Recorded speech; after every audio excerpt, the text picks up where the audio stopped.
Hello, नमस्ते। कैसे हैं आप सब। आज की हमारी कहानी है नंद की सास। कहानी शुरू करने से पहले मेरे चैनल को सब्सक्राइब करिए। कर लिया? थैंक यू सो मच दोस्तों। चलिए कहानी शुरू करते हैं। ज्योति, ओ ज्योति, खाना बन गया या नहीं? सुनंदा जी ने कहा। जी मम्मी जी, बन गया। ज्योति ने कहा, जब तक कहो नहीं तब तक तो तुम कुछ करती नहीं। एक मेरी बेटी है जो सास के बोलने से पहले सब लाकर दे देती है। सुनंदा जी ने कहा। ज्योति सुनंदा जी की बेटे प्रशांत की पत्नी है। उनके एक बेटी भी है, पूर्वी, जो कि शादीशुदा है। उनके पति का कुछ समय पहले देहांत हो चुका है। सुनंदा जी हर बात में अपनी बहू को ताने मारती रहती है कि मेरी बेटी ऐसे काम करती है, वैसे काम करती है।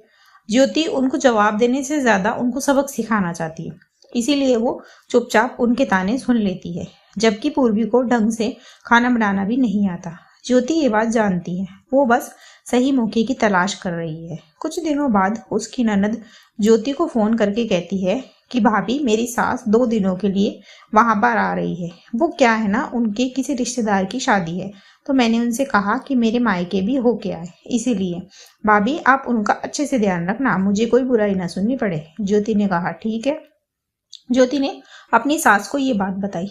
अगले दिन उसकी नंद की सास मंजू जी उनके घर आई और ज्योति जिस मौके की तलाश में थी उसको वो मौका भी मिल गया। उनके आते ही ज्योति ने उनके लिए चाय नाश्ता लेकर आई। ज्योति ने नाश्ते में प्याज के पकोड़े, आलू के पकोड़े, सैंडविच, पोहा ये सब बनाया, जिसे देखते ही मंजू जी बोली, अरे बहू, इतनी जल्दी इतना सारा नाश्ता? जी आंटी जी, अब मेहमान आए तो इतना तो करना ही पड़ता है, ज्योति ने कहा। फिर कुछ देर बाद उसने उनके लिए खाना लगाया। खाने में उसने मटर पनीर, मलाई कोफ्ता, वेज पुलाव, खीर, गुलाब जामुन, पूरी और नान बनाए। इतना सारा खाना देखकर फिर मंजू जी बोली, अरे बहू, इतना सारा खाना तुमने अकेले बनाया है? जी आंटी जी, ज्योति ने कहा। फिर रात को जब मंजू जी सोने गई तब ज्योति ने उनको दूध दिया। फिर बोली, आंटी जी, मैं आपके पैर दबा दूं? आप सफर से आई हैं, थक गई होंगी। और ज्योति उनके पैर दबाने लगी। फिर अगले दिन भी उसने मंजू जी के सर में तेल से मालिश करी, उनके कपड़े धोकर प्रेस करके दिए। जब मंजू जी जाने लगी तब ज्योति से बोली, बहू मैं चलती हूँ, 1-2 दिन में तुम्हारी नंद को भेजती हूँ। तब सुनंदा जी बोली, जी जी जरूर बहन जी, वैसे भी कितने दिन हो गए पूर्वी को यहाँ आए हुए, आकर थोड़ा आराम कर लेंगी। तब मंजू जी बोली, बहन जी, मैं उसे आराम करने नहीं भेज रही हूँ, बल्कि इसलिए भेज रही हूँ ताकि वो अपनी भाभी से खाना बनाना, घर का काम फुर्ती से करना और साथ साथ बड़ों की सेवा करना भी सीखे। पूर्वी तो घर के काम ही नहीं कर सकती। अगर कोई मेहमान आए तो मुझे उसकी मदद करवानी पड़ती है, वो अकेले कुछ नहीं कर पाती। क्यों ज्योति बेटा, सिखाओगी ना अपनी नंद को? तब ज्योति ने कहा, जी आंटी जी, क्यों नहीं। फिर मंजू जी बोली, सुनो बेटा, अगर पूर्वी काम करने में जरा भी आनाकानी करे तो तुम मुझे फोन कर देना और उसे सब सिखा कर ही भेजना। और ज्योति अपनी सास को देखकर मुस्कुराने लगी। फिर जब पूर्वी आई तो ज्योति ने काम सिखाने के नाम पर पूर्वी से घर का सारा काम करवाया।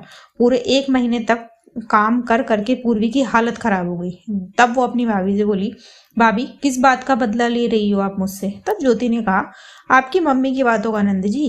वो बोलती है कि आप अपनी सास के बोलने से पहले सब काम कर देती है, मुझे कुछ नहीं आता। फिर उसकी सास ने ज्योति से माफी मांगी। तब उसने पूर्वी को ससुराल भेज दिया। दोस्तों, बहू को गलत कह देना बहुत आसान है, पर अपने बच्चे की गलतियां देखना मुश्किल है। इसी मैसेज के साथ कहानी खत्म होती है। कहानी आपको कैसी लगी मुझे कमेंट बॉक्स में ज़रूर बताएं। ऐसी ही और कहानियां सुनने के लिए मेरे चैनल KNY के हिंदी कहानियां को सब्सक्राइब ज़रूर करें। थैंक यू सो मच दोस्तों। Thanks for watching. Please do like, share and subscribe my channel. Thank you so much दोस्तों।